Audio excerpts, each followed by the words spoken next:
হ্যাঁ হ্যাঁ, ঠিক দেখছো, এতটা পাতলা শাড়ির উপর কীভাবে ডিজাইনটা করলাম তার গল্পই আজ বলবো তোমাদের। প্রায় 1 বছর আগে অর্ডার দিয়েছিল এই শাড়িটি ব্যাঙ্গালোর থেকে অপর্ণাদি, আমারই করা এক ব্লাউজের ডিজাইন দেখে। প্রথমে আমি অবাকই হয়েছিলাম, ব্লাউজের ডিজাইন দেখে শাড়িতে করতে বলছে। সত্যি বলতে আগে আমি কোনো দিনই শাড়ি করিনি, আর তাছাড়া কোনো শাড়ির ডেমো না দেখে কীভাবে অর্ডার করছে এই ভেবে। যাই হোক, অর্ডারটা সেই দিনই কনফার্ম করেছিলাম।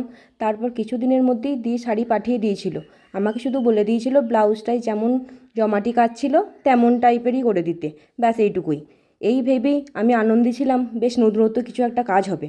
তবে যেদিনই শাড়িটা হাতে পাই সেই দিনই গেল আমার মনটা ভেঙে। শাড়ির কোয়ালিটি এতটাই খারাপ ছিল যে, মানে এতটাই পাতলা, আঁকলে রং স্প্রেড করবে এই ভেবে। দিদিকে যখন এই ঘটনাটা জানাই আমি, দি বলেছিল তুমি যেমন পারবে তেমনভাবেই করে দিও শাড়িটার উপর। প্রথমকার দিকের কাজের তেমন কোনো ভিডিও নেই, কোনো কারণবশত আগেকার ফোন থেকে সব ভিডিও ডিলিট হয়ে গেছে, তাই যেটুকু ভিডিও করা আছে সেই সম্পূর্ণ শাড়ির ভিডিও নিয়ে কাল আসছি।